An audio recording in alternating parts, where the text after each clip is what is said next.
In the summer of 1965, Houston, Texas, looked calm and peaceful, but inside a small home in the Montrose neighborhood, something terrifying had happened. On June 23rd, Marvin Martin grew worried about his aunt and uncle, Fred and Edwina Rogers. He had tried calling them for days with no answer. No visits, no movement, nothing. Finally, he called the police and asked them to check on the couple. When officers arrived at the Rogers home, everything seemed normal from the outside. The doors were locked. The yard was quiet. The house gave no sign that anything was wrong. But when police forced their way inside, the quiet turned into something far more unsettling. The home was empty.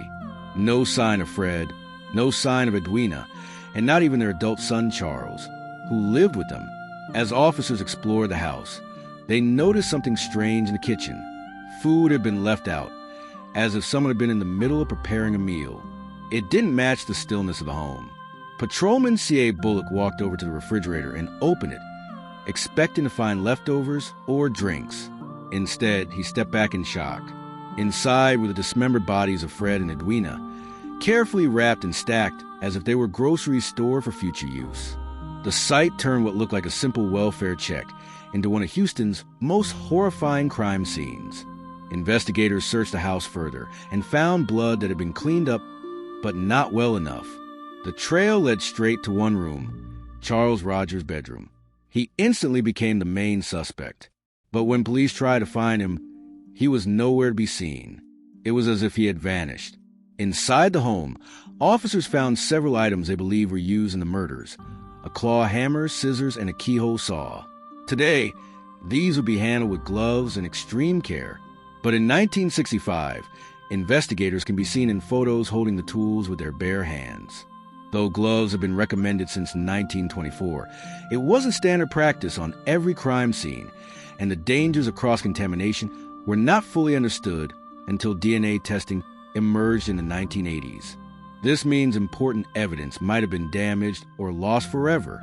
The more investigators learned about Charles, the stranger the story became. Charles Rogers was an intelligent, secretive man. He had studied nuclear physics, spoke multiple languages, and once worked as a skilled seismologist for Shell Oil. Neighbors said he barely talked to anyone and often seemed invisible. Some claimed they hadn't seen him leave the house in years. Yet somehow he always managed to come and go without being noticed. After the murders, Charles disappeared completely.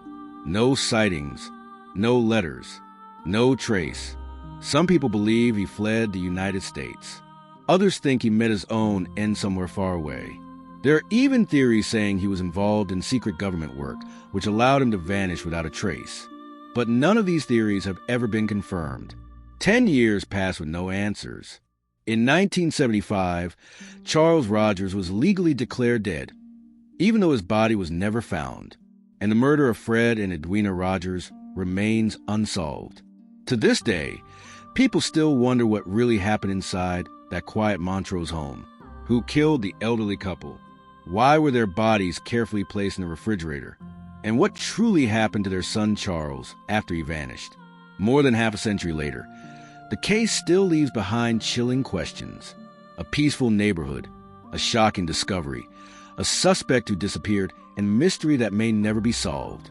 This is the haunting story of the Rogers family murders, one of the strangest unsolved cases in American history. Subscribe to this channel for amazing contents.